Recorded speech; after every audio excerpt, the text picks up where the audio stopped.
Mirabel's point of view. Magkanong halaga bang kailangan mo para pakasalan mo ang anak ko? Tanong kagad ni Senyora Belinda nang makaupo ako sa kanyang harapan at sinabi ang tungkol sa amin ni Diego.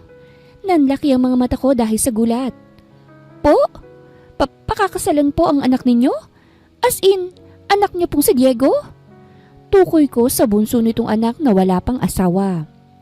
Oo, siya nga. Napakagat ako sa ibabang labi ko. Saka napatingin sa katulong na kanina'y nakikinig. Ngunit ngayon ay dali-daling tumakbong palabas.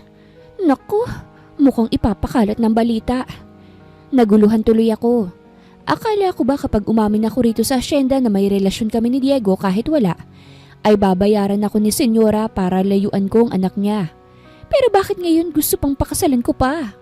Naskam yata ako ni Betcha. Pero bakit siya? Ipinagkalat niya lang na hinalikan siya ni Diego. Binayaran na siya ni Senyora Delinda ng 10,000. Teka lang naman po, Senyora.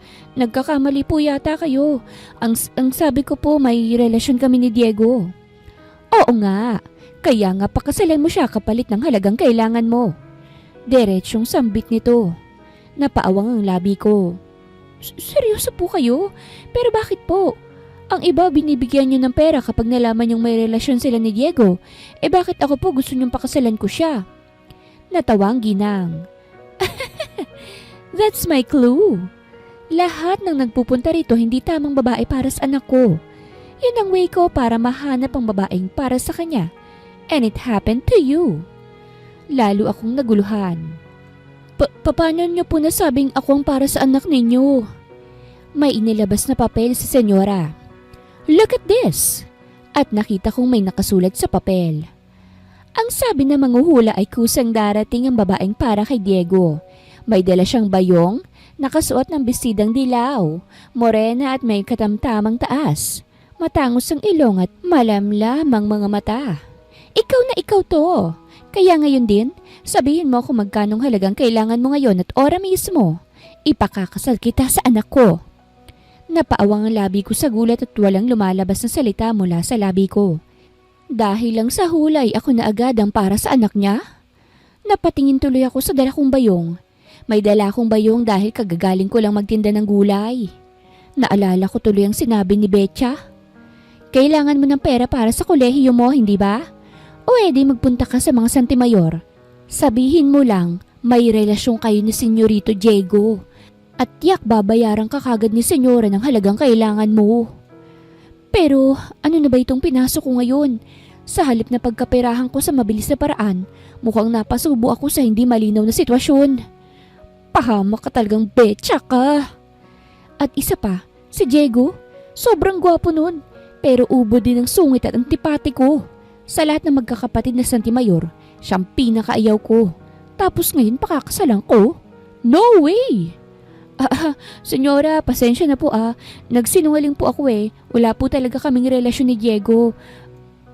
Gusto ko lang din po kasing malaman kung totoo ba yung sinasabi ng kaibigan ko tungkol sa pagbibigay niyo ng pera. Napayok ako dahil sa kahihiyan. Nanlaki ang mga mata ni Senyora Belinda at bahagyang kumunot ang noo niya. So, nagsinungaling ka? Malamig nitong tanong, dahilan para lalo kong ibaba ang tingin ko. Opo, Senyora. Pasensya na po talaga. Wala po akong intensyon na manloko. Gusto ko lang po sanang subukan kung totoo ba yung sinasabi ni Betcha. Halos pabulong kong wika habang naglalaro ang mga daliri ko sa laylayan ng bestidang suot ko. Tahimik siya sa loob ng ilang segundo. Ramdam ko ang bawat pintig ng puso ko sa dibdib. Baka ipabarangay ako nito. O ang mas malala, ipakulong. Wala na akong mukhang maipapakita sa bayan. Bigla niyang wika. Pero hindi mo itinuloy ang kasinungalingan mo. Napaangat ako ng tingin. Nakatingin siya sa akin ng diretsyo. Ngunit ngayon ay may kakaibang ngiti sa kanyang labi. Parang may alam siyang ako ang hindi nakakaalam. Alam mo ba, Iha? Sabay lagay niya ng tasa ng kape sa mesa. Matagal ko nang gustong makita kung sinong babae na hindi matitinag ng pera. At ngayon, ikaw yon. Bahagya siyang ngumiti. Lalo kong nakumbinsin na ikaw nga ang para kay Diego. Napasinghap ako. Senyora, hindi niyo po ba ako narinig? Nagsinungaling nga po ako eh. Wala po akong balak magpakasal kahit kanino. Lalo na sa anak ninyo. Ngumisi siya. Yun nga ang sabi ng manghuhula. Ang babaeng para sa kanya ay yung pilit niyang tatanggihan ngunit hindi niya kayang iwasan. Ha? Bago pa ako muling makapagsalita, bumukas ang pinto. Pumasok si Diego, suot ang puting polo na nakatupi ang manggas hanggang siko. May hawak na sombrero at bakas sa mukhang pagkairita. Ma, anya habang nilalapit ang sarili sa mesa. Ano na naman bang kalokohan tong naririnig kong ipakakasal mo ko sa tindera ng gulay? Napahigpit ang hawak ko sa bayong ko. Ayan na, paktay na. Anak, huwag kang bastos. Si Maribel ang sinasabi ng manghuhula. Siya na yon. Napatingin siya sa akin mula ulo hanggang paa. Ito? Yung babae na muntik ko pang mabangga sa labas ng palengke kanina? Napasinghap ako. Ha? Ikaw yung halos makasagasa sa mga talbos ko? Kung hindi ka kasi nakaharang sa gitna ng daan. Hindi ako nakaharang. Kayo ang biglang nagmaniobra. Enough! Sigaw ni Senyora Belinda. Dahilan para pareho kaming mapatigil. Pareho kayong matitigas ang ulo. Kaya nga kayo bagay. Sabay kaming napatingin sa kanya. Ako, gulong-gulo. Siya naman ay halos mapangiti sa inis. Ayoko ma, hindi ako magpapakasal sa babaeng. At ikaw iha? Putol ni Senyora Belinda. Sabay tingin sa akin na puno ng otoridad. May utang ka sa akin dahil sa pagsisinungaling mo. Kung ayaw mong tumakbo sa pulisya ang pangalan mo, pakasalan mo ang anak ko. Napamulagat ako. Po! Ngumiti lang si Senyora Belinda. Yun ay ang uri ng ngiting alam mong walang lusot. Yari na talaga ako. Pahama ka talaga, Betcha. Hindi ako magpapakasal, ma. Mariing wika naman ni Diego sabay irap sa akin na parang ako pang dahilan ng gulo. Ayaw mo? O edi sige. Kalmado pero matalim ang tono ni Senyora Belinda. Pero habang hindi pa natutuloy ang kasal, mananatili muna si Maribel dito sa hacienda. At ikaw anak, bahala ka kung kaya mong tiisin araw-araw ang babaeng yan sa ilalim ng iisang bubong. What? Sabay naming sambit ni Diego. Ngumiti lang ang ginang at tumayo. Final decision. At ikaw Maribel, huwag kang mag-alala, hindi kita pababayaan. Tutulungan kita sa pangarap mong makapag-aral. Kung mapapatunayan mong tama ang kutob ko. Pagkasabi niya nun, iniwan niya kaming dalawa sa loob ng malawak na sala. Tahimik lamang kaming dalawa at ramdam ko ang tensyon sa pagitan namin ni Diego. Parang kahit yung hangin ay naiilang dumaan sa pagitan naming dalawa. Lumapit siya. Tinapunan ako ng tingin mula ulo hanggang paa. Ikaw talagang may pakana nito, no? Malamig niyang tanong. Napairap ako. Kung akong may pakana, di sana tuwang-tuwa ko ngayon. Ewan ko sa nanay mo. Pero sigurado akong parehos tayong biktima rito. Biktima? Umangat ang kilay niya. Ikaw biktima? Ikaw nga itong pumunta rito para humingi ng pera. Hindi ko naman alam na mauuwi ito sa... Napahinto ako't napalunok. Sa kasalan na wala man lang ligawan. Napailing siya tapos ngumiti na may halong inis. Ligawan daw? Wala nga akong intensyon na makilala ka. Tamang-tama kasi ako rin naman. Ayokong makilala ka. Balik ko. Natahimik siya sandali tapos bigla siyang humalukip-kip. Kung ganun, mas mabuti pang wag kang lumabas ng kwarto mo. Ayokong makakasalubong ka kahit isang beses. Don't worry, senyorito. Madiin kong sambit. Hindi ko rin naman pangarap na makita ang mukha mo araw-araw. Lumakad siyang palayo. Ngunit bago siya tuluyang makalabas ng pinto, lumingon siya sandali. Tingnan natin kung gaano mo katagal kakayanin dito sa hacienda. Bulong nitong rinig ko naman. Pagkaalis niya, napaupo ako sa sofa at napahawak sa sentido. Ano ba itong pinasok ko? Sa halip na mabilis ang pera, mabilis pa yata akong mapapahamak dito. Kinagabihan, ipinakita sa akin ni Manang Pina ang kwartong titirhan ko. Ang laki, mas malaki pa sa buong bahay namin sa baryo. Pero kahit ganon, hindi ako mapalagay. Pag-ikot ko sa kwarto, Napansin kong may kurtinang nakabuka sa balkonahe. Lumapit ako't sumilip at nandun si Diego sa kabilang balcony. Nakatayo, nakatingin sa buwan. Hindi ko alam kung bakit napako ako sa pagkakatitig. Sa ilalim ng malamlam na ilaw, hindi maikakaila kung gaano siyang kagwapo. Ang lalaking ubod ng sungit pero bawing-bawi naman sa kagwapuhan at laki ng katawan. Hanggang sa naramdaman nitong may nakatingin. Lumingon siya sa akin. Napaatras ako't agad na napakapit sa kurtina. Ay naku patay! Mula sa kabilang balcony, narinig ko ang malamig niyang boses. Interesado ka ba sa akin, tindera? Baka naman sinisilipan mo ko ha? Kinagat ko ang labi ko. Pilit pinapakalma ang sarili. Hindi ako interesado sa'yo at lalong wala akong balak silipan ka. Tinitingnan ko lang kung saan ako pwedeng tumalon kung sakaling gusto ko nang tumakas dito. Narinig ko siyang tumawa. Isang mababang tawa na hindi ko inaasahang maririnig sa isang katulad niya. At doon ako tuluyang napatigil kasi sa unang pagkakataon mula nang makita ko siya, parang hindi na siya ganun kasungit. Pero sandali, bakit parang biglang bumilis ang tibok ng puso ko? No way! Hindi ako pwedeng ma-fall sa kanya. Itulog ko na lang to, mabuti pa. Kinabukasan, maaga akong nagising dahil sa tilaok ng manok at sa amoy ng bagong lutong sinangag na galing pa yata sa kusina ng hasyenda. Nasanay akong maagang bumabangon dahil sa pagtitinda. Pero ngayon, ibang kaba ang gumising sa akin.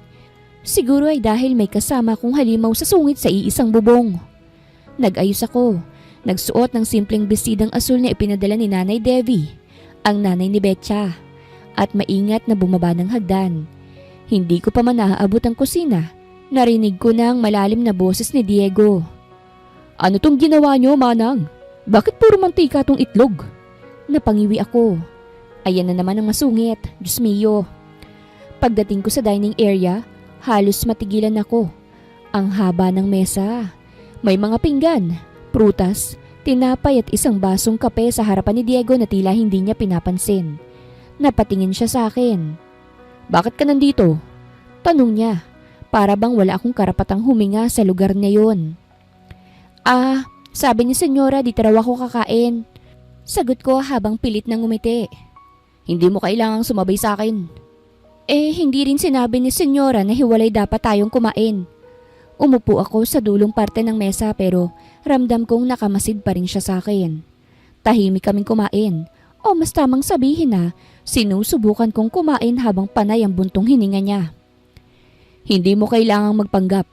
Alam kong hindi ka sanay sa ganitong pagkain. Sabi niya habang iniikot ang kutsara. Napatingin ako. Excuse me, marunong din akong gumamit ng kutsara at tinidor ano? Hindi yun ang point ko. Tumikhim siya. Mukhang gusto mong magmukhang sosyal kahit halatang gusto mong kumain gamit ang kamay. Napasinghap ako. Aba, grabe ka. May problema ka ba kung sanay akong kumain ng gamit ang kamay? Hindi naman bawal yun ah. Di ko sinabing bawal. Nakakatawa lang. Ha? Ano nakakatawa ron? Ngumiti siya ng pilyo. Yung tipong ngiting gusto kong batuhin ng tinidor. Wala. Cute ka lang tingnan kapag pilit nagpipigil na sumausaw ng tinapay sa kape. Napahinto ako. Bigla akong napalunok. Kasi tama nga siya. Kanina pa akong natatakam sa kape. Anong klaseng radar ba yun? At bago ko pa maipaliwanag ang sarili ko, umiling siya sabay abot ng platito sa akin. Sige na, gawin mo kung anong gusto mo. Di naman kita huhusgahan. Hindi mo ako huhusgahan? Sure ka ba dyan? Tumataas ang kilay kong tanong. Hindi na ngayon. Tinitigan niya ako sandalit sa unang pagkakataon. Hindi yun malamig na tingin. Parang may kakaibang lambing. Hindi ko maintindihan pero bigla na lang uminit ang pisngi ko. Teka lang. Agad kong sambit. Sabay tayo. Kailangan ko pang tumulong kay Manang Pina. Bago ko tuluyang makaalis, narinig ko siyang muling nagsalita ng mahina pero malinaw. Kung ganyan lagi ang umaga rito, baka hindi na ako mainis gumising. Natigilan ako sa may pinto. Hindi ko na nilingon pero kusa nang ngumingiti ang labi ko bago pa man ako makalabas. Ano ba yan, Mirabel? Huwag kang ang kiligin. Saway ko sa sarili ko. Kinahapunan, habang abala akong nag-aayos sa mga pinggan sa kusina, biglang sumulpot si Manang Pina. Mirabel, sabi ni Senyora, tulungan mo raw si Senyorito Diego sa bukid. May ipagagawa raw sa'yo. Napahinto ako. Napahunot noo. Ha? Ako? Sa bukid? Hindi ba trabaho yun ng mga lalaking tauhan dito? Yun na nga, iha. Mahinang tugon ni Manang. Ang gusto raw ni Senyora, matutunan mong pangasiwaan ng hasyenda. Yan daw ang simula ng pagiging asawa ng Santi Mayor. Halos mabilaukan ako sa salitang asawa. Asawa? Hindi pa nga kami kasal. At wala naman talagang kasalan na mangyayari. Ngumiti lang si Manang Pina na para bang may iniisip. O di mas mabuting makasama mo siya para makasigurado ka. At bago ko pa maipaliwanag ang pagtutol ko, itinulak niya na akong palabas. Pagdating ko sa bukid, halos mapasinghap ako. Ang lawak! Mas malawak pa ito kesa sa inaasahan ko. Ang tanawin ay puro berdeng tanim. At sa gitna nun ay si Diego. Suot ang puting sando. May pawis sa noo at nakataas ang mga manggas habang inaasikaso ang mga manggagawa. Sandali lang akong natigilan. Bakit parang bigla siyang mas gumwapo sa paningin ko? Nang mapansin niya ako, agad siyang sumimangot. Anong ginagawa mo rito? Utos ni Senyora. Sagot ko agad. Sabi niya dapat daw matuto na ako kung paano magpatakbo ng hasyenda. Hindi mo kakayanin. Tingnan natin. Matapang kong balik. Sanay ako magtanim ng gulay. Hindi ako maarte gaya ng iniisip mo. Ngumisi siya na may halong hamon. O sige nga, kung talagang kaya mo, subukan mo. Inabot niya sa akin ng isang timba ng tubig para sa patubig. Kinuha ko naman agad. Pero nang bubuhatin ko, agay pala ka. Napahinto ako. Mabigat pala. Narinig kong natawa siya ng mahina. Akala ko ba hindi ka maarte? Napairap ako. Hindi ako maarte. Mahina lang yung braso ko. Parehas lang yun. Pangaasar niya sabay kuha ng isa pang timba. Dito, sabayan mo ko. Sumunod ako kahit nanginginig ang braso ko. Habang naglalakad kami sa mga pilapil, narinig ko ang mga tawa ng mga manggagawa. Tila natutuwa silang makitang magkasama kami. Mukhang bagay sa'yo, senyorito ah. Sigaw ng isa. Oo nga, maganda rin naman si Mirabel. Bagay na bagay talaga kayo. Sigaw pa ng isa't kilala ko ito, si Manggardo. Naku, hindi po. Hindi nga po kami. Halos mapatili ako nang madulas ang tsinelas ko sa putik. Mirabel! Mabilis akong nasalo ni Diego at mahigpit ang kapit niya sa bewang ko. Halos mapatigil ang oras. Magkalapit ang mga mukha namin. As in sobrang lapit. Ramdam kong init ng hininga niya at ang tibok ng puso ko. Careful. Mahinang sabi niya. Baka masaktan ka. Kasi madulas. Pautal kong tugon. Agad kong kumawala sa bisig niya. Salamat ah. Tumikhim siya. Tila naiilang din. Hindi ka kasi tumitingin sa dinaraanan mo. Hindi mo rin naman sinabi na may putik dyan. Balik kong asar. Common sense naman. Buki rin to. Malamang maputik. Common sense din naman na dapat naman talaga na sinalo mo ko. Ngumisi siya. Yung pamilyar na ngiting nakakainis pero nakakakuryente sa dibdib. Fine, Mrs. Santemayor. Hindi ako Mrs. Santemayor, no? Singhal ko, pero alam kong namumula ang pisngi ko. Hindi pa. Mahinang sabi niya sabay tingin sa akin diretso sa mga mata ko. Pero malay natin, di ba? Che, sabay irap ko sa kanya. Hindi ko alam kung anong mas nakakainis, yung asar niya o yung kakaibang kilig na sumasabay sa bawat titig niya. At habang tinutuloy namin ang pagtulong sa bukid, kahit puno ako ng putik at pawis, hindi ko maiwasang isipin ang sinabi niya. Ang senyora na ito, balak yatang paibigin pa ako. Ang puso ko naman, abay marupok. Pagkatapos ng mahabang araw sa bukid, halos lumubog ng araw nang marinig kong tinawag ako ni Manang Pina. Mirabel! Sabi ni senyora, doon ka raw muna maghapunan sa kubo kasama si senyorito. May ipinaghandang pagkain para sa inyo. Napangiwi ako. Kasama na naman siya? Hindi pa ba sapat na napagod ako kasusunod sa mga utos ni Diego kanina? Ngumiti lang si Manang. Iyan daw ang utos ni senyora. Para raw magkasundo na kayo. Magkasundo? o magbangayan lang ulit? Wala na akong nagawa kung hindi sundin na lang. Dala ko ang maliit kong pamaypay habang naglalakad papunta sa kubo. Isang malawak na kubo na may mga ilaw na parang bituin sa paligid. Paglapit ko dun, nando na si Diego, nakaupo at nakatingin sa lawa. Nakabukas ang unang 2 butones ng polo niya at ang buhok niya bahagyang magulo sa hangin. Bakit ba kahit pagod ang gwapo pa rin ng taong to, tapos ako rito haggard na? Unfair! Umupo ka na. Malamig niyang sabi nang hindi man lang tumitingin sa akin. Wala man lang bang good evening muna? Sarkastiko kong sagot habang umuupo sa tapat niya. Good evening. Mabilis niyang tugon pero halatang napipilitan. Natawa ako ng mahina.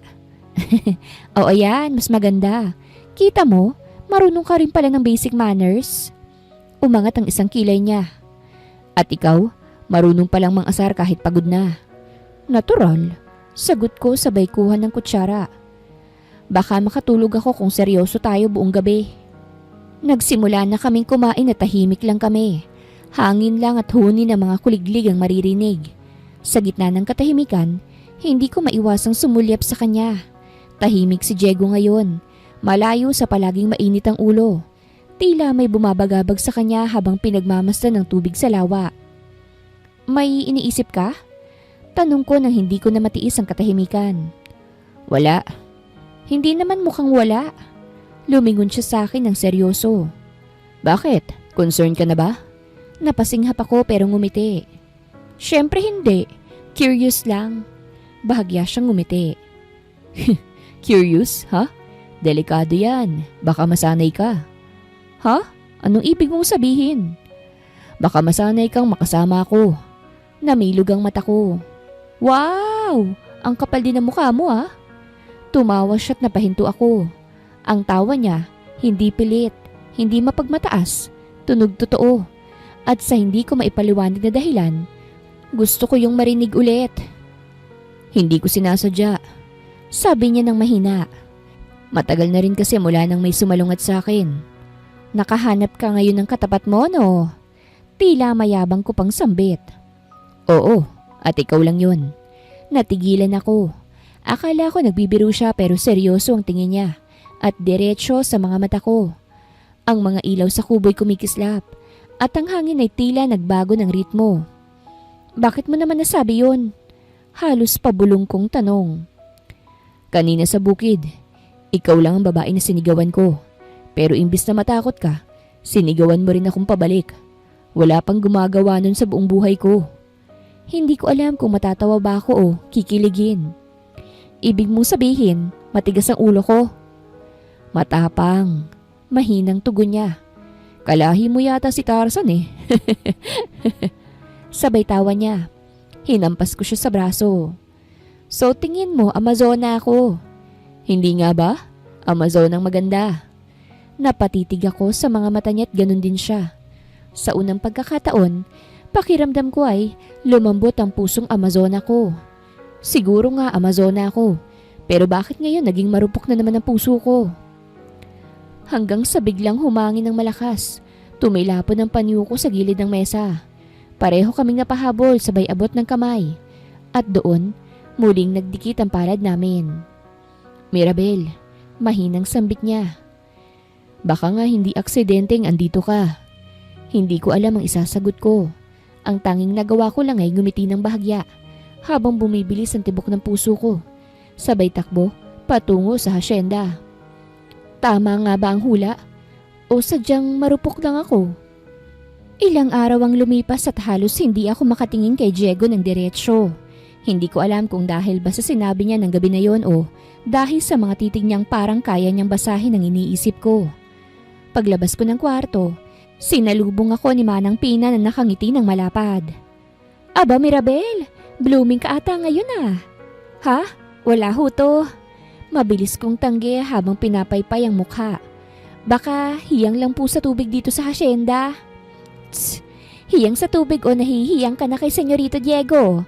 Sabay kindat ni Manang. Manang? Halos mapaubo ko sa hiya. Wala pa nga kaming ginagawa eh. Bigla ay nadulas kong sambit. Tama, wala pa. Mahinang sagot niya bago tumawat iniwan akong namumula ang pisngi. Pagdating ko sa hapagkainan, nando na si Senyora Belinda. Umiinom ng kape habang nagbabasa ng dyaryo. Nasa tapat niya si Diego, tahimik at seryoso. Good morning po, Senyora. Bati ko habang maingat na umuupo. Good morning, Iha. Masigla niyang sagot. Kakaibang tono ng saya. Ang ganda mo ngayon, ha? Namumula ka pa. Gabi-gabi ka na sigurong kinikilig, ano? Halos malaglag ang kutsara ko. Papaano niyo pong nalaman ang... Ngumiti lang siya. Oops, nadulas ka. Napatikom ako ng bibig ko. Ganyan talaga kapag nai-inlove na. Napatingin si Diego sa kanya. Ma, ano na naman to? Oh, wala naman ah. Gusto ko lang marinig kung kamusta na kayong dalawa. May sparks na ba? Hindi kami. Sabay naming sagot ni Diego, sabay kaming napatigil at nagkatinginan. Tumaas ang kilay ni Senyora. Oh, tingnan niyo yan? Sabay pa kayong sumagot. Mag-asawa vibes na. Ma, reklamo ni Diego. Ngumisi lamang ang ginang tapos inalis ang baso ng tubig sa mesa. Well, kung ayaw niyong magkasabay sa salita, magkasabay na lang sa gawa. Simula ngayon magtutulungan kayong dalawa sa paghahanda para sa pista sa bayan. Ha? Halos sabay uli naming sabi. Yes, kailangan ng hacienda ng kinatawan para sa float parade. At kayo ang napili ko. Mirabel, ikaw ang bahala sa disenyo. Diego, ikaw naman ang bahala sa mga materyales. 1 week lang ang preparation. Napahawak ako sa noo ko. Senyora, baka po mas may marunong sa... Abay, ikaw nang gusto ko, Iha. Hindi ako nagkakamali sa pakiramdam ko. Napahinga ko ng malalim. Pahamak talaga tong pakiramdam ni Senyore. Nang makaalis si Senyora, tumingin sa akin si Diego. Huwag mong isipin na gusto ko ito. Sambit ko. Ni hindi ko nga alam kung bakit tayo yung pinili. Sagot ko habang pinipigilan ng inis. Baka gusto lang ng nanay mo na magpatayan tayo sa stress. Pwede. Nakapiling ang ulo niya pero bahagyang ngumiti. Pero kung magkaaway man tayo, siguraduhin mong hindi ka iiyak. Ayokong marinig na iiyak ka.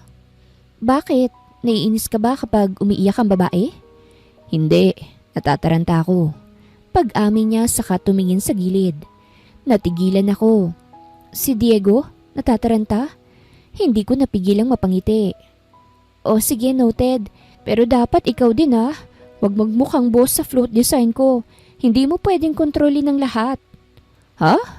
Taas kilay niyang sagot. Hindi ako nagkokontrol. Talaga?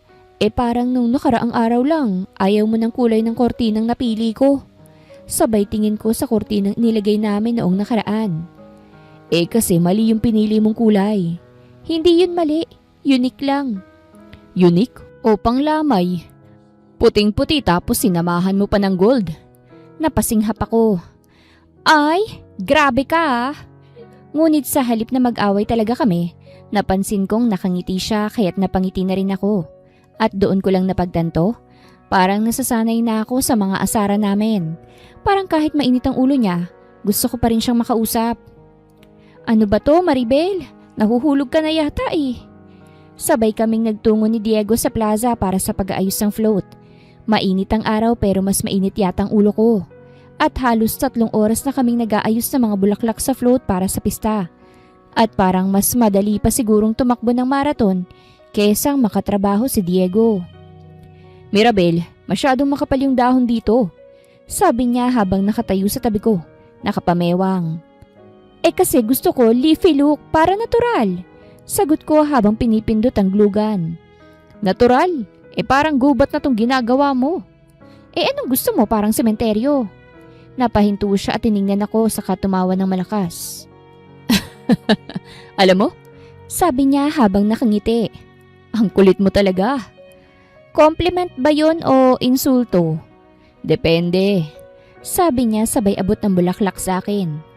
Kung ganyan ka palagi, baka mas madali mo akong makuha. Napatigil ako. Excuse me? Ayaw kong makuha ka ha. Lugi ako lalo na't masungit ka. Kaya nga ni iniiwasan ko na magsungit nga ni. Sabay tawa niyang muli habang nakatitig sa akin. Natigilan ako. May kung anong init na umakyat sa mukha ko. Hindi ko alam kung dahil sa araw o dahil sa paraan ng pagkakatitig niya sa akin. Mirabel, mahina niyang sabi at dahan-dahang inilapit ang mukha niya sa akin. Halos ilang pulgada na lang ang pagitan ng mukha namin. Ramdam ko ang hininga niya. Mabango, amoy kape at mint. Bakit? Tanong ko na lang. Halos pabulong at nauutal. May bulaklak sa buhok mo. Sabi niya sabay abot ng kamay para tanggalin yon. Pero imbis na kunin na lang, tumigil ang daliri niya sa tapat ng pisngi ko. Tumingin siya sa mga mata ko. Unti-unti siyang lumapit. Ako naman, parang natigilan. Hindi ko alam kung dapat ba akong umatras o pumikit. Hanggang sa, Mirabel! Senyorito! Sigaw ni Manang Pina mula sa likod. Magmerienda na muna kayo, bago pa kayo matostar yan. Nasira ang moment namin. At bago pa kami makita ni Manang Pina, ay mabilis na akong umatras. At halos mabitawan ko pa ang glugan. Si Diego naman, napaubo ng marahan. Oo Manang, susunod na kami. Sagot niya habang umiwas ng tingin. Tahimik kaming lumakad papunta sa lilim ng puno kung saan may mesa ng pagkain. Ramdam ko pa rin ang tensyon sa hangin. Nang maupo kami, nag-abot siya ng baso ng juice. Mainit baka ma-dehydrate ka. Salamat. Tugon ko nang hindi makatingin. Sandaling namayani ang katahimikan sa pagitan naming dalawa. Hanggang siya na mismo ang unang nagsalita. Kung hindi dumating si Manang, sabi niya sabay kagat ng labi. Baka hindi ko na napigilan yun.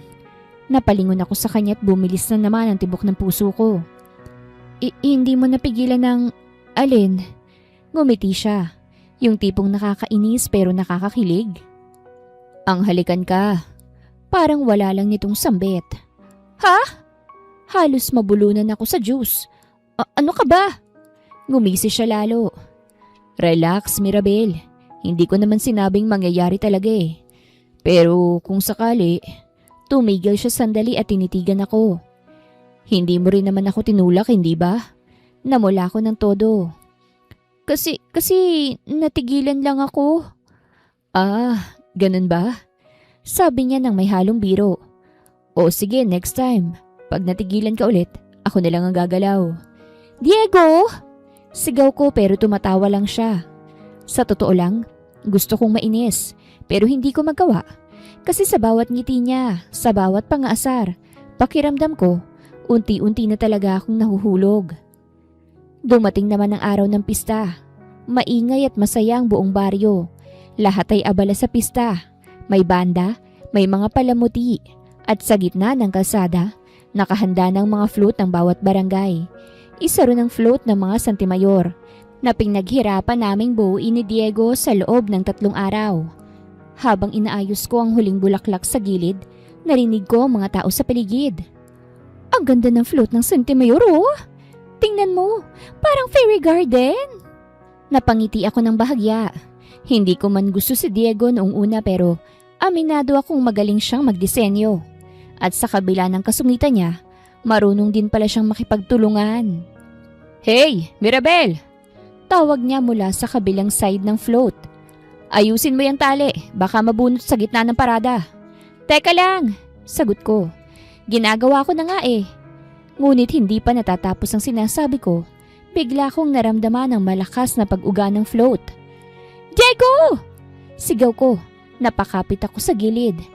Bakit gumagalaw to? Wait, may natanggal na bakal sa ilalim. Sigaw ni Diego, mabilis siyang tumakbo papunta sa akin. Bago pa ako makababa, naramdaman kong biglang umusog ang float. Nawala ang balanse ko sa isang iglap. Nahulog ako. Mirabel! Sigaw ni Diego. Naramdaman ko na lang mahigpit na bisig na humawak sa akin bago ako tuluyang bumagsak sa lupa. Nasa mga braso na pala niya ako at pareho kaming napahiga sa gilid ng kalsada. Thank goodness na salo kita. Sambit ni Diego habang yakap pa rin ako sa ibabaw niya. Ramdam ko ang tibok ng puso niya. Mabilis.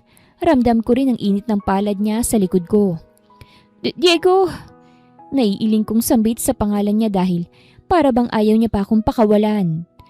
Mirabel, mahina niyang sabi. Tumingin ako sa kanya. Sa mga mata niyang dati kong iniisip na malamig. Ngunit ngayon, puno na ng pag-aalala. Huwag ka nang umalis, sabi niya, halos pabulong. Simula ngayon dito ka lang, sa tabi ko. Napalunok ako. Anong ibig mong sabihin? Ibig kong sabihin, tumigil siya sabay haplos sa buhok ko. Ayoko nang paalisin ka pa ng mama ko, kahit pa anong sabihin niya. Gusto ko ikaw nang kasama ko rito. Diego, ngumiti siya ng bahagya. Ang totoo niyan, simula pa lang noong araw na nagpunta ka sa hacienda at nagsinungaling ka tungkol sa relasyon natin, naiinis ako. Pero habang tumatagal, tumingin siya ng diretsyo sa mga mata ko. Hindi ko alam kung paano mong nagawa pero ikaw na yung una kong hinahanap pagkagising at huling iniisip bago matulog. Natigilan ako. Hindi ko alam kung anong mararamdaman ko. Kinikilig ako, oo, pero natatakot din ako. So, totoo ba talaga ang hula? Mahina akong tanong. Ngumiti siya. Yung tipong confident pero may lambing. Si mama nang bahala sa mga hula niya. Basta ako, sa'yo na. Napatawa ako ng mahina. Pero bago pa ako makasagot, narinig ko ang hiyawan ng mga tao. Uy, ang sweet nila! Si Diego hinabol pa si Mirabel. Parang teleserye lang. Saka ko lang na-realize na nasa harapan nga pala kami ng float at nakatingin sa amin ang halos lahat ng tao. Nakahawak pa rin ako sa dibdib niya at siya naman ay hindi pa rin bumibitaw. Namula ako ng sobra. Diego, tumayo ka na nga! Ngumiti siya. O sige, pero pag tumayo ako, hindi ibig sabihin nun na bibitawan na kita.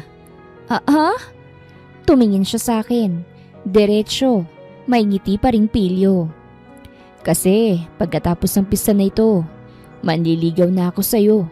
Papayag ka naman, hindi ba? Hindi ko alam kung paano ko itatago ang ngiti ko noon.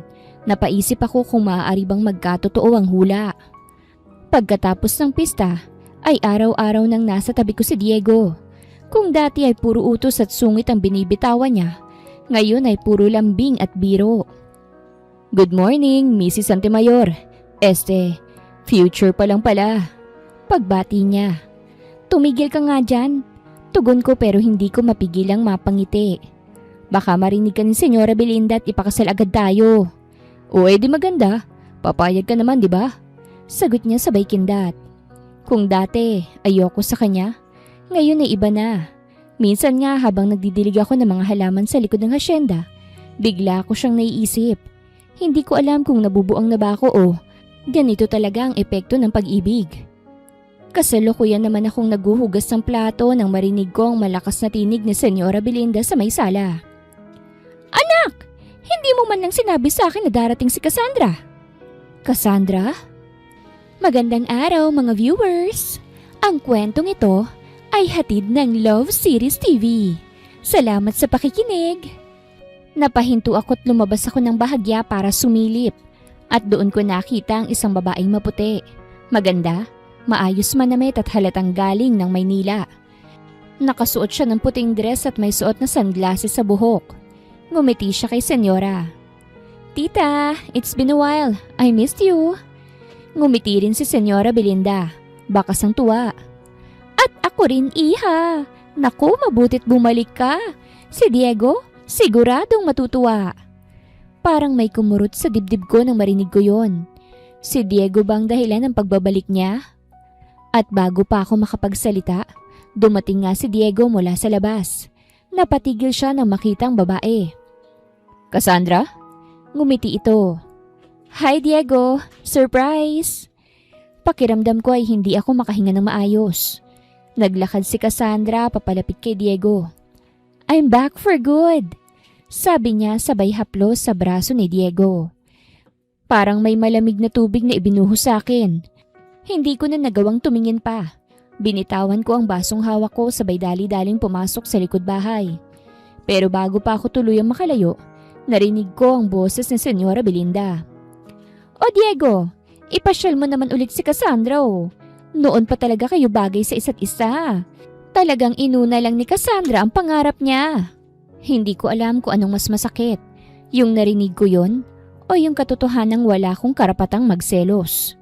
Dahil sa simula pa lang, parang sampid lang naman ako rito. Napilitan dahil sa hula at pangangailangan ng pera. Buong araw akong umiiwas kay Diego. Hindi ko siya gustong makita.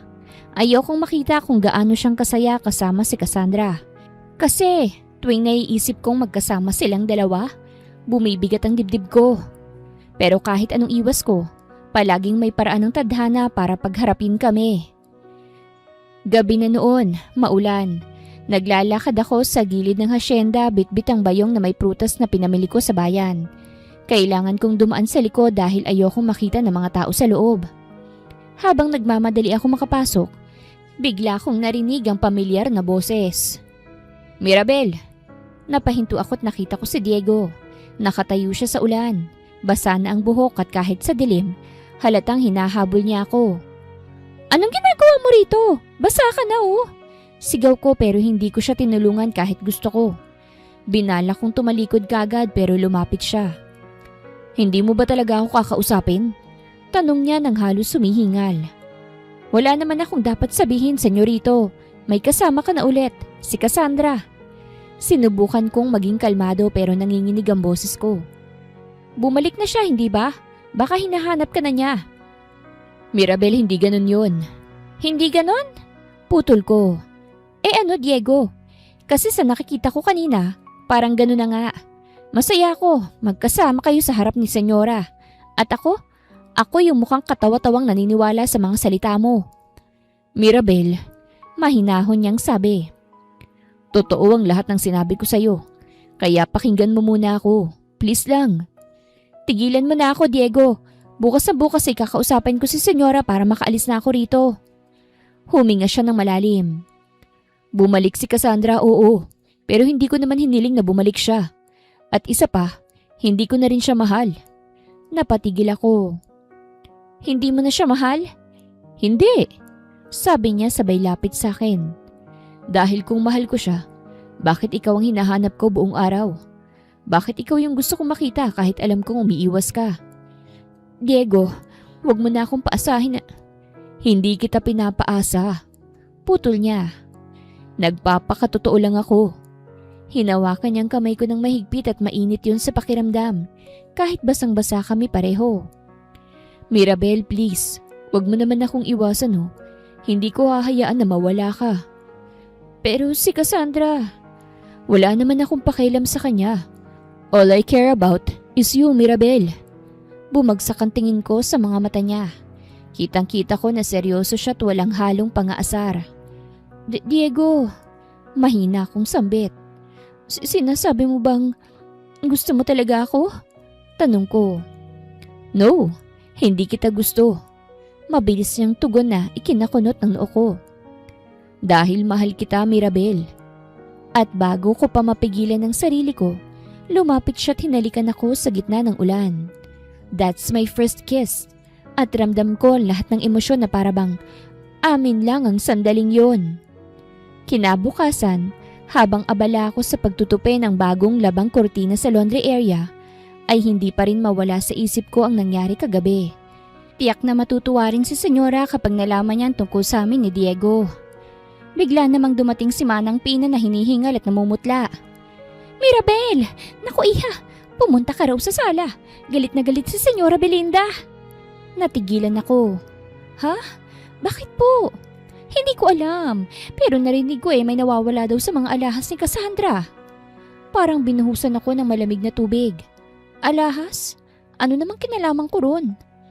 Mabilis kong pinuntahan ang sala at pagdating ko ron, halos manghina ako sa eksena. Si Cassandra, nakatayo sa gitna, may hawak na jewelry box. Si Senyora Belinda, nakakunot ang noo. At si Diego, nakatayo sa gilid, halatang gulong-gulo din sa nangyayari katulad ko. Lahat ng alahas ko ay nawawala, Mirabel. Madiing sabi ni Cassandra habang itinuturo ang bukas na kahon. At ito ang nakita ko ron. It is yours, right? Ipinakita nito ang isang panyo. Panyo mo ito na may borda ng pangalan mo. Nakita kong naiwan doon. Napatigil ako. Panyo ko nga yan. Pero paano naman mapupunta sa kwarto mong panyo ko? Hindi nga ako pumapasok sa kwarto mo. Eh di siguro nakalimutan mong itago ng maayos. At habang kinukuha mong alahas ko, nalaglag mo to. Ganting tugon niya sabay kunot ng noo. You think hindi ko malalaman? Alam kong may motibo ka kaya ka narito sa hasyenda. Cassandra, hindi totoo yan. Nanginginig kong sabi. Hindi ko kailanman gagawin yan. Nagsabi ako ng totoo. Ngunit lumapit si Senyora Belinda. Mirabel, nakikita ko na maraming dahilan para manatili rito. Pero kung magnanakaw ka, hindi ko na kailangang marinig pa ang paliwanag mo. Pero Senyora... Enough! Sigaw niya. Huwag mo nang i-deny. Kung hindi dahil kay Diego matagal na kitang pinaalis dito. Naramdaman kong nanlamig ang mga kamay ko. Hindi ko alam kung iiyak ako o sisigaw. Pero bago pa ako magsalita, nagsalita si Diego. Ma, Cassandra, tama na yan. Matalim siyang tumitig kay Cassandra. Hindi si Maribel ang kumuha ng alahas mo. Ha? Eh sino? Ikaw? Sarkastikong tanong ni Cassandra. Hindi, pero alam kong kasinungalingan lang to. Lumapit siya't hinawakan ng kamay ko. Alam kong hindi magnanakaw si Mirabel. Mas kilala ko siya kesa sa kahit na sino rito. Diego! Malamig na sabi ni Senyora Belinda. Huwag mo siyang ipagtanggol. Nakakahiya kay Cassandra. Ma, ipagtatanggol ko siya dahil naniniwala ako sa kanya. At isa pa, mahal ko siya. Nanlaki ang mga mata ni Senyora at gulat rin si Cassandra sa sinabi ni Diego. Anong sabi mo? Tanong ng ginang sa mababang boses pero puno ng tensyon. Ang sabi ko, mahal ko si Mirabel. At kahit pa ipilit ni Cassandra ang mga kasinungalingan niya, hindi ko siya tatalikuran. Hindi mo alam kung anong sinasabi mo. Singhal ni Senyora. Oo, nung una gusto ko siya para sa'yo. Pero ngayon na lumalabas ang totoong kulay niya, na isa siyang magnanakaw, ayoko na sa kanya. Si Cassandra ang babaeng karapat-dapat sa'yo. Hindi yang hampas lupang... Si Mirabel lang ang karapat-dapat sa akin dahil siya lang ang totoo. Putol ni Diego. Nagkatinginan kami't doon ko naramdaman, sa kabila ng lahat ng takot, ng hiya, ng galit ng mga tao sa paligid, may isa pa ring lumalaban para sa akin. Nakita ko sa mga mata ni Cassandra na mas lalo pa itong nagalit. At bago pa muling makapagsalita si Senyora, ay dinala na ako ni Diego sa kwarto ko. Stay here at huwag kang aalis. Aayusin kong gulong to. Sambit ni Diego at hinalikan ako sa noo bago ko nito iwan. Magdamag akong hindi nakatulog. Paulit-ulit sa isip ko mga sinabi ni Senyora Belinda. Ang malamig niyang tingin, ang matalim na titig, at ang salitang magnanakaw at hampas lupa na parang sumpa na paulit-ulit na tumatama sa puso ko. Kahit ilang ulit akong ipagtanggol ni Diego, ramdam kong hindi na ako muling tatanggapin ni Senyora. At sa totoo lang, ayokong maging dahilan ng gulo nilang mag-ina. Kaya kinaumagahan, nagpasya na ako. Tahimik akong nag-empake ng mga gamit. Habang isa-isa kong inaayos sa mga iyon, hindi ko maiwasang mapaluha. Akala ko, dito ko na mararanasan yung pakiramdam na may tahanan. Pero mali pala ako. Pagbaba ko ng hagdan, nadatnan ko si Manang Pina na halatang napansin ng mga dala kong damit. Mirabel, aalis ka na ba, iha? Tumango ako at pilit na ngumiti. Opo, Manang. Ayoko na pong makadagdag ng gulo rito. Pasensya na kung pati kayo nadamay sa mga nangyari. Pero sigurado ka ba? Malungkot niyang tanong. Anak, alam kong hindi totoo yung paratang nila sa iyo eh. Alam din ni Senyorito yun.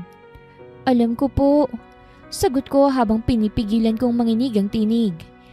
Pero hindi na rin naman ako kailangan dito. At kung mahal talaga ako ni Diego, napahinga ako ng malalim. Baka maintindihan niyang kailangan ko munang lumayo. Sige po, aalis na ako. O sige anak, mag-iingat ka. Habang naglalakad ako palabas ng hasyenda, parang bawat yapak ko ay may bigat. Parang tinatanggal kong isang bahagi ng sarili kong ayaw kong iwan. Pagdating ko sa may gate, Narinig ko ang pamilyar na tinig. Mirabel! Napalingon ako. Si Diego, tumatakbo. Pawis at halatang kagigising lang. Anong ginagawa mo? Halos pasigaw niyang sabi. Saan ka pupunta? Huwag mo na akong pigilan, Diego. Sagot ko ng mahina. Tapos ng dahilan kung bakit ako naririto. Hindi pa tapos hanggat hindi mo ako pinakikinggan. Lumapit siya. Hinawakan ng kamay ko. Hindi ka pwedeng umalis. Lalo na kung ang dahilan mo lang ay si Cassandra. Diego, ayoko nang lumala pa ang lahat. Tugon ko't pinipilit ko mawala sa hawak niya. Ayoko ring maging dahilan ng pag-aaway niya ng mama mo. Mirabel, pabulong niyang sabi. Tila nasasaktan. Paano naman ako? Paano naman yung mga sinabi ko sa'yo? Hindi mo ba yun nararamdaman? Tumingin ako sa kanya't dun ko nakita. Totoo ang lahat ng emosyon sa mga mata niya. Pero kahit ganon, kailangan kong maging matatag. Ramdam ko, Diego. Sabi ko, luha ang ngumiti. At yun ang dahilan kung bakit kailangan kong umalis. Kasi kung mananatili ako, baka lalo lang kitang masaktan.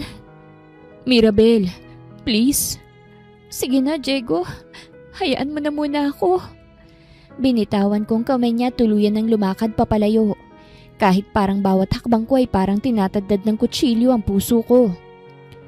Hahayaan kita sa ngayon, pero hindi ko hahayaan na tuluyan kang mawala. Rinig kong sambit ni Diego. Pagkarating ko sa bayan, agad akong sinalubong ng mga pamilyar na tanawin. Ang lumang karito ng taho sa kanto, ang mga batang naglalaro ng tumbang preso sa gilid ng daan, at si Aling Sean na hanggang ngayon, nagtitinda pa rin ng puto sa tapat ng simbahan. Parang walang nagbago. Pero ako, pakiramdam ko, buong mundo kong nag-iba. Pagbukas ko pa lang ng pinto ng bahay, halos mapaiyak si Nanay Rosa sa gulat. Mirabel anak! Akala ko hindi ka nababalik. Agad niya akong niyakap ng mahigpit na parang ayaw na akong pakawalan. Ngumiti ako kahit may bigat sa dibdib. Nay, umuwi na po ako. Ayoko na pong dun tumira. Bakit? May nangyari ba? Tanong niya. Halatang nag-aalala. Umiling ako at pilit na iniiwas ang tingin. Wala naman po. Gusto ko lang pong tumulong ulit sa palengke. Baka dun talaga ako bagay. Tahimik lang siyang tumango. Hindi na siya nagtanong pa. Siguro alam niyang may mas malalim na dahilan sa likod ng pag-uwi ko. Kinahapunan, dumating si Betcha, ang matalik kong kaibigan. Dala ang mga prutas at ang walang kamatayang balita ng bayan. Ay naku Mare, kala namin yayamanin ka na eh. Natatawa niyang sabi habang inaabot ang basket ng prutas. Ang sabi ng mga taga-hasyenda, bigla ka raw umalis. Ano bang nangyari? Napangiti ako, kahit na may halong pait. Mahabang kwento, Betcha. Pero sa madaling sabi, gusto akong palabasin na magnanakaw. Ha? Ba't ang kapal naman ng mukha ng mga yun? Halos pasigaw niyang sagot. Sino? Yung senyora ba? Yung mataray na paragang parang may kaaway? Natawa ko. Hindi siya. Pero yung ex ni Diego, si Cassandra.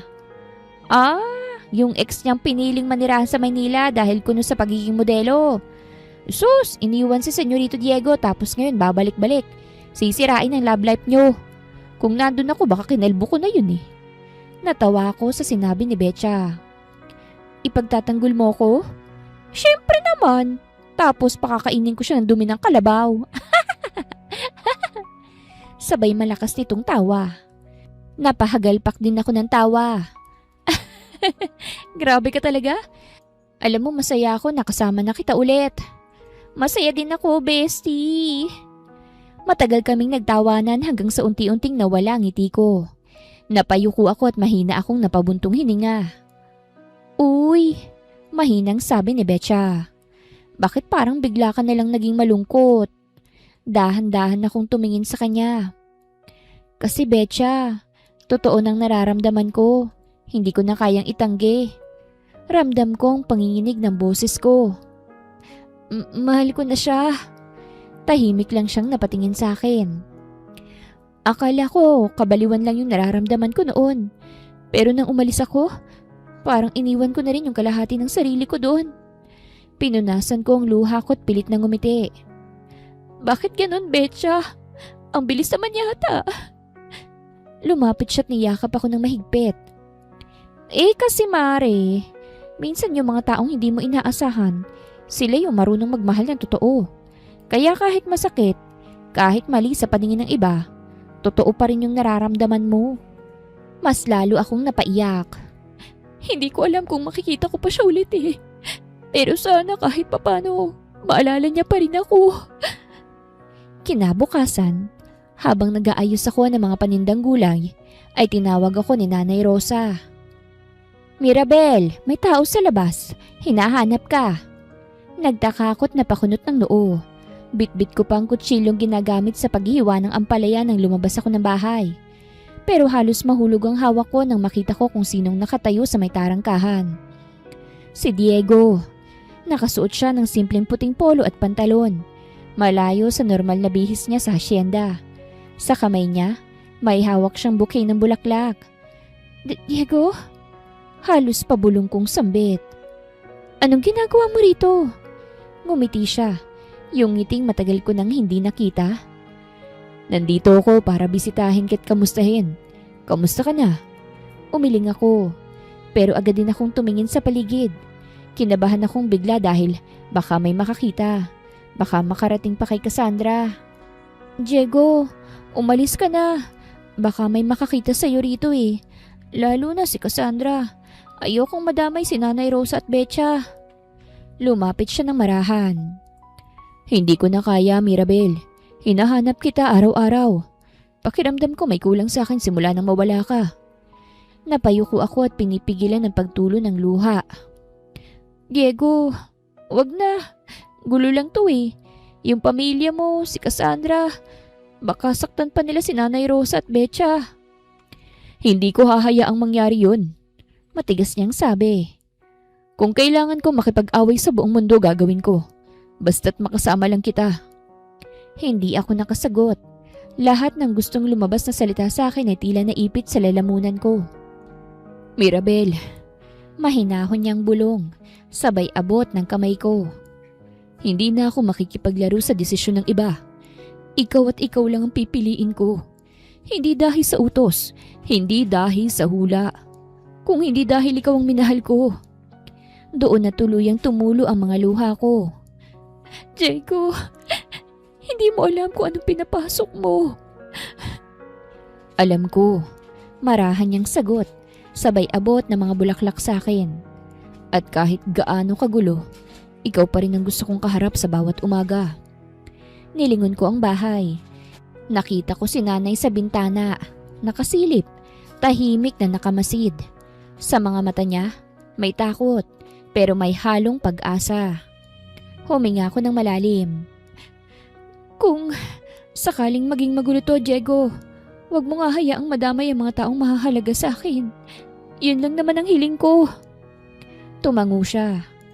Pangako, Mirabel.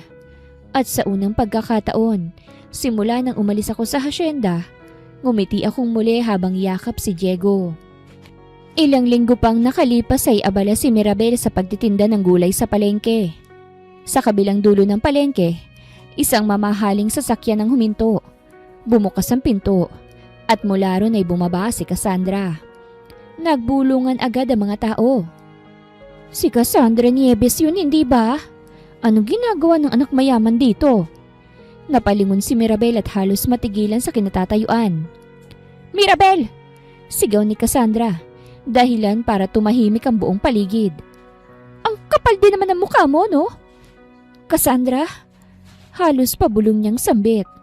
Anong ginagawa mo rito? Lumapit ito, mataas ang tingin. Hindi ka pa rin talaga marunong mahiya, ano? Akala mo hindi ko nalalaman na nilalandi mo ang fiancé ko? Nagsimulang magbulungan ng mga tindera. Fiancé daw?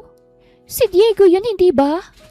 Namula si Mirabel, halos hindi makagalaw. Wala kang alam sa mga nangyayari, Cassandra. Wala akong alam? Tumaas ang kilay ni Cassandra. Alam kong pinupuntahan ka niya. Nakita kong sasakyan niya at mga bulaklak na dala niya. Sinira mong pamilya namin. Wala akong sinisira dahil wala naman kayo. Halos mapaiyak na sigaw ni Mirabel. Matagal na kayong tapos, di ba? At hindi ko naman pinilit si Diego na mahalin ako. Sasagot ka pa talaga? Ngunit bago pa siya makasagot ulit, biglang kinuha ni Cassandra ang bayong sa harapan ng tindahan at itinapon ang mga gulay sa lupa. Ayan ang bagay sa'yo! Magnanakaw! Manluloko! Tahimik lang ang lahat. Wala ni isang lumapit o tumulong dahil sa takot. Cassandra! Napalingon silang lahat. Nakatayo doon si Diego. Galit na galit habang nakakuyom ang kamao. Anong ginagawa mo? Madiin niyang tanong. Diego, she deserves this! Sagot ni Cassandra. Halos mangiyak-ngiyak na sa galit. Ginamit ka niya dahil para sa pera. Ngunit lumapit si Diego kay Mirabel at marahang pinulot ang mga gulay sa lupa.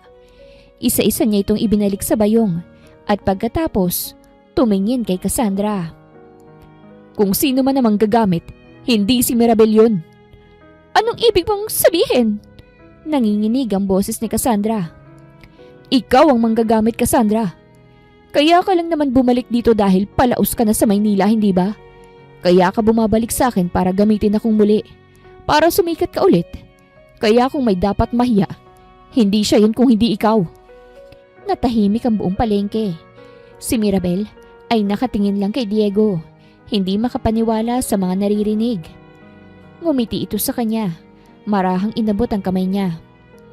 I told you, hindi ko hahayaan na masaktan ka niya ulit. Habang si Cassandra naman, napahawak sa dibdib. Nanginginig sa galit. Hindi mo alam kung anong sinisimulan mo, Diego. Ngumiti si Diego. Malamig ang mga mata. Alam ko, at handa kong tapusin to para kay Mirabel. Kinabukasan, sa malawak at marangyang hasyenda Santa Mayor, abala si Senyora Belinda sa pag-aasikaso ng mga papeles para sa kanilang negosyo. Tahimik lang ang paligid, maliban sa tunog ng takong ni Cassandra na papalapit sa opisina. Pagpasok nito, agad siyang ngumiti ng may balak. Tita? Mahinahong bati ni Cassandra. Kailangan po nating mag-usap tungkol kay Diego at doon sa babaeng si Mirabel. Tumingin si Senyora Belinda. Halatang hindi pa rin natutuwa sa nangyaring kamalian. Ano na naman yan, Cassandra? Akala ko ba tapos na yung issue na yan? Umiling si Cassandra. Kunwari nag-aalala. Hindi pa po. Mas lumalala pa nga eh. Tita, alam niyo bang pumupunta siya sa bayan? Kay Mirabel mismo. Nakita ng mga tao. Pinagtatawanan na tayo. Napatigil si Senyora. Tumalim ang titig. Ano sinabi mo? Lumapit pa si Cassandra. Marahang umupo sa tapat nito. Hindi niyo po kasi kilala ng lubusan si Mirabel. Akala niyo inosente lang siya pero marami na po siyang lalaki noon pa man. May mga nakakausap po akong taga-bayan. At sabi nila, ilang beses na raw siyang nakitang iba't ibang lalaki kasama sa gabi. Tumaas ang kilay ni Senyora Belinda. Totoo ba yan? Opo, sagot ni Cassandra. Pilit pinipigilan ang ngiti. At kung totoo man po yung sinasabi ng iba na nagkagusto na si Diego sa kanya, baka delikado pa. Baka mahawaan siya ng sakit. Ayoko pong mangyari yun kay Diego. Napatayo si Senyora Belinda. Halatang nadadala sa galit. Hindi ko hahayaang masirang anak ko dahil lang sa babaeng yon. Sa loob-loob ni Cassandra, halos mapangisi siya. Perfect! Tuluyan ka na, Mirabel. Samantala, sa bayan ay abala si Mirabel sa pagtulong sa Nanay Rosa sa paghahanda ng paninda nang dumating ang dalawang lalaking nakaitim na barong. Miss Mirabel? Tanong ng isa. Opo, ako po yun. Bakit po? Ipinatatawag po kayo ni Senyora Belinda Santamayor. Kailangan niyo raw pong humarap ngayon din. Natigilan si Mirabel. Bakit daw po? Hindi po kami pinayagang magsalita. Pero tungkol daw po ito sa mga akusasyon laban sa inyo. Nabitawan ni Mirabel ang hawak niyang bayong. Nanlamig ang buong katawan niya. Akusasyon? Lumapit si Nanay Rosa. Kabadong tinanong ang isa. Anong ibig niyong sabihin, iho? Hindi sila sumagot at tumangulang. Habang naglalakad si Mirabel papunta sa sasakyan, ramdam niyang mabigat na tingin ng mga tao sa paligid. May ilan pang nagbubulungan. Parang alam na nila ang paratang kahit hindi pa siya nakakarating sa hasyenda. Pagdating niya ron, sinalubong agad siya ng malamig na titig ni Senyora Belinda. Narinig ko nang tungkol sa iyo, Mirabel. Matigas nitong sabi. Akala ko isa kang matinong babae. Pero ngayon alam ko na, ginamit mo lang ang anak ko. Hindi po totoo yan, Senyora. Emosyonal na sabi ni Mirabel. Wala po akong ginagawang masama. Ngunit bago pa siya makapagsalita pa, pumasok si Cassandra. Kunyari ay umiiyak. Tita, baka hindi pa huli ang lahat. Pakiusap lang oh. Layuan na lang ni Mirabel sa Diego bago pa masira ang buhay niya. Lumingon si Senyora Belinda kay Mirabel. Malamig ang boses. Simula ngayon hindi ka na pwedeng lumapit sa anak ko.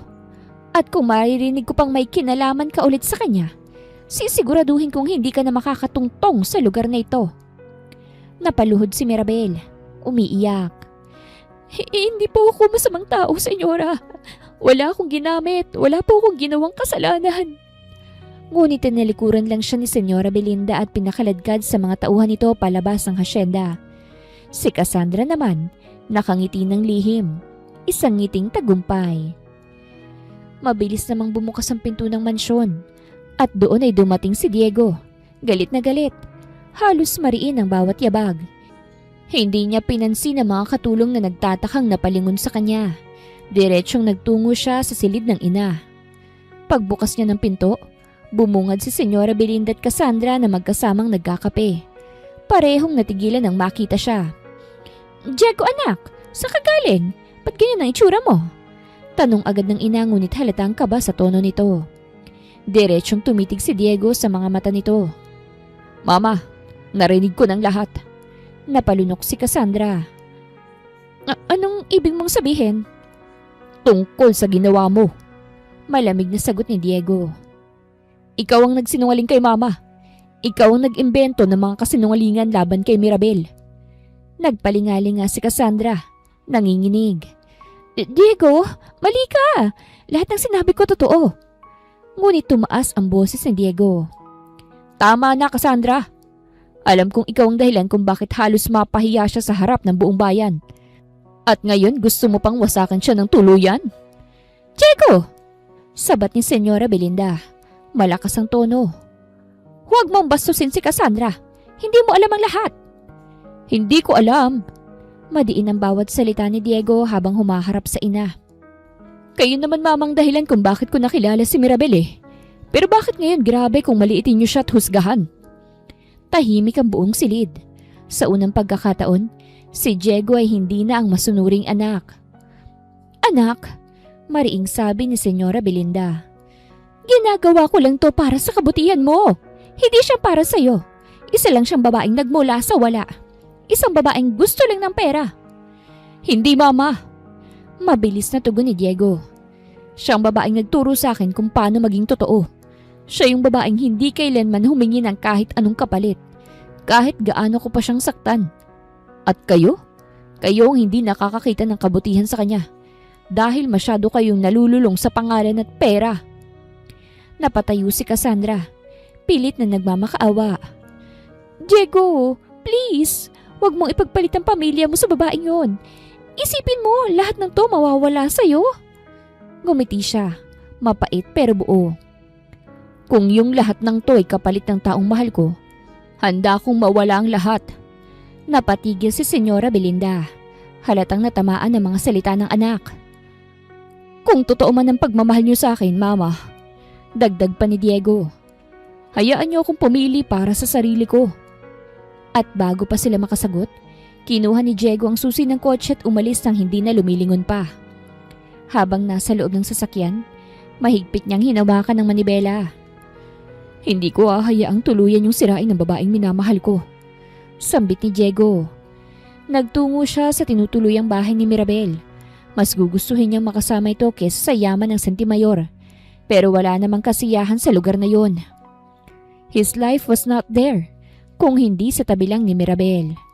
Samantala, si Mirabel ay kasalukuyang malalim ang iniisip at nag-aalala kay Diego. Mirabel, natigilan siya. Dahan-dahan siyang napalingon at nanlaki ang mga mata nang makita si Diego. Nakatayo sa harap ng kanilang bakod. Diego? Mahina niyang sambit at halos hindi makapaniwala. Mabilis na lumapit sa kanya si Diego. Hindi ka dapat nandito, sambit ni Mirabel, saka umiwas ng tingin. Ayokong masira ka sa pamilya mo. Ayokong ako pang maging dahilan ng pagkasira niyo. Hinawakan ni Diego ang kanyang kamay. Wala na akong pakialam, Mirabel. Hinarap ko na sila. Sinabi ko kay mama na ikaw ang mahal ko at handa kong iwan ang lahat para lang sa'yo. Napaluha si Mirabel. Hindi niya alam kung matutuwa o matatakot. Bakit mo ginagawa to? Hindi ako katulad ng mga babaeng nakasanayan mo na. Wala akong maibibigay sa'yo kahit na ano. Ngumiti si Diego at marahang hinaplos ang kanyang pisngi. Ang kailangan ko lang, ikaw. Hindi na napigilan pa ni Mirabel ang sarili at niyakap niya si Diego ng mahigpit. Namiss kita. Mahinang sambit niya. Hindi na kita hahayaang mawala, Mirabel. Bulong ni Diego. Kahit sino pang humadlang. Nang sumunod na araw, tahimik ang buong hasyenda. Nabalitaan nila Arman at Leonardo ang nangyari. At hindi sila sanay na makita ang kanilang ina na tila balisat nagmumukmok sa veranda. Pero ngayon, mas ramdam nila ang bigat ng sitwasyon. Mula nang umalis si Diego, tila nawala ng sigla ang buong hasyenda. Hindi tama to, kuya. Wika ni Leonardo habang nakasandal sa pader. Hindi natin pwedeng hayaan na masira ang pamilya natin dahil sa kasinungalingan. Tumango si Arman. Tama ka. Lalo na kung ang babaeng pinili ni Diego, wala naman talagang ginagawang masama. Doon na nila sinimulan ang kanilang paghahanap ng katotohanan. Kinausap nila ang mga kasambahay, mga tauhan sa hasyenda, pati ang mga tagabayan, hanggang sa may isang babaeng nagngangalang Lita, dating kasambahay sa hasyenda ang lumapit sa kanila. Si Cassandra na dating kasintahan ba ni Diego ang tinutukoy nyo? Nakita ko po yung ginawa niya. Siya po yung mismong naglagay ng panyo ni Mirabel sa kwarto niya. Kitang-kita ko kung paano niyang kinuha ang panyong nakasampay noon. Pagkatapos nun ay kumalat na, magnanakaw daw si Mirabel. Ang pruweba niya ay ang panyo niya. Paliwanag ni Lita habang nanginginig ang boses. Nagkatingin na naman sila Arman at Leonardo. Yun na ang patunay na kailangan nila. Agad nilang dinala si Lita sa harap ni Senyora Belinda. Sa sala ng hasyenda, napuno ng tensyon ng hangin. Mama, pakinggan niyo muna siya, sabi ni Arman. Doon na ikinuwento ni Lita ang lahat, kung papaanong siniraan ni Cassandra si Mirabel, kung papaanong inutusan niya pa ang ilan pang tauhan na magsinungaling upang palabasing magnanakaw si Mirabel, at ang pagpapakalat ng kasinungalingan na maraming lalaki si Mirabel. Lahat yun ay kasinungalingan. Habang nagsasalita si Lita, unti-unting nanlulumo si Senyora Belinda. Totoo ba yan? Halos pabulong nitong tanong, bakas ang pagkagulat at pagsisisi. Oho, Senyora. Mabuting babae itong si Mirabel. Nakita ko kung paano siyang nagtatrabaho ng maayos dito. Wala ho siyang ginagawang masama. Sagot ni Lita. Nanghina naman si Senyora Belinda at napaupo. Dumaloy ang luha sa kanyang mga mata. Diyos mio, ang laki ng kasalanan ko sa batang yun. Hindi na siya nag-aksaya pa ng oras. Pinalayas niya na kaagad si Cassandra at hindi niya na hinarap pa dahil baka ma-brainwash pa siya. Kinabukasan ay sumakay siya ng sasakyan kasama sila Arman at Leonardo. Dala ang ilang pasalubong at isang pusong puno ng pagsisisi. Pagdating sa bayan, nadatnan nila si Mirabel at Diego sa harap ng maliit na bahay. Nagtatawanan habang nagluluto sa kalan. Napahinto si Diego nang makitang sasakyan. Ma? Halos pabulong niyang sambit. Halatang gulat. Lumapit si Senyora Belinda. Mahina ang mga hakbang at agad hinawakan ang mga kamay ni Mirabel. Iha! Mirabel, patawarin mo ko. Pinaniwalaan ko ang maling tao. Nasaktan kita't hinusgahan. Patawad at nabulag ako ng mga kasinungalingan ni Cassandra. Patawarin mo sana ako, anak. Naluha si Mirabel. Senyora. Ngumiti si Diego at pinigilan ang sariling mapaiyak. Salamat, Mama. Akala ko hindi na kayo makikinig. Huminga ng malalim si Senyora Belinda. Mali ako noon, anak. Pero kung itong babaeng magpapasaya sa'yo, tatanggapin ko siya ng buong puso. Nagyakapan silang tatlo, habang si Araman at Leonardo ay nakangiti sa hindi kalayuan. Ang mga dating galit at pagdududay na palitan ng katahimikan, pangunawa at kapatawaran. Lumipas ang ilang linggo. Sa labas ng simbahan ay nakatayo si Diego sa harap ng altar. Nakaayos, gwapong-gwapo sa suot na barong, pero baka sa mukha niyang kabat pananabik. Sa sandaling yon, bumukas ang pinto at pumasok si Mirabel. Nakasuot ng eleganteng gown na may mga bordang bulaklak. Ang dilaw na ribbon sa bewang ay paalala ng unang araw na magkita sila sa hasyenda. Napasinghap si Diego at tila bumabagal ang oras. Habang naglalakad si Mirabel patungo sa altar, parang wala ng ibang tao sa paligid. Pagdating sa altar, kinuha ni Diego ang kamay ni Mirabel. Mula sa mga bangko, bakas sa mukha ng lahat ang tuwa, lalo na kay Senyora Belinda na ngayon ay tahimik na umiiyak, habang pinagmamasdan ng anak at ang babaeng minsan niyang hinusgahan. Pagkatapos ng basbas ng pari, dumating ang sandaling inaabangan ng lahat. Ngayon, bilang tanda ng inyong pag-iisang dibdib, maaari mo nang halikan ng iyong asawa. Marahang hinarap ni Diego si Mirabel. Handa ka na ba? Matagal na. Nakangiting sagot nito. At sa gitna ng mga palakpakan, ng mga ngiti at ng kampanang muling tumunog, nagtagpo ang kanilang mga labi. Paglabas nila ng simbahan, sinalubong sila ng mga taong bayan. May bitbit na bulaklak, may nagtatapon ng mga petals at may mga sumisigaw. Nakangiti si Diego habang hawak si Mirabel. Ikaw talagang babae sa hula. Nakangiting sabi ni Diego. Ngumiti naman si Mirabel. Sandaling hinalikan siya sa labi. At ikaw lang ang para sa akin, Diego Santemayor. Tugon naman ni Mirabel. Bago muling siili ng matamis na halik ni Diego ang labi niya. Matatawag na tunay ang pag-ibig kapag marunong manindigan at magpatawad. Hindi rin ito masusukat sa yaman o estado sa buhay, kung hindi sa katapatan ng puso at tapang na ipaglaban ng tama, kahit palaban sa mga hadlang o maling akala ng iba. Wakas.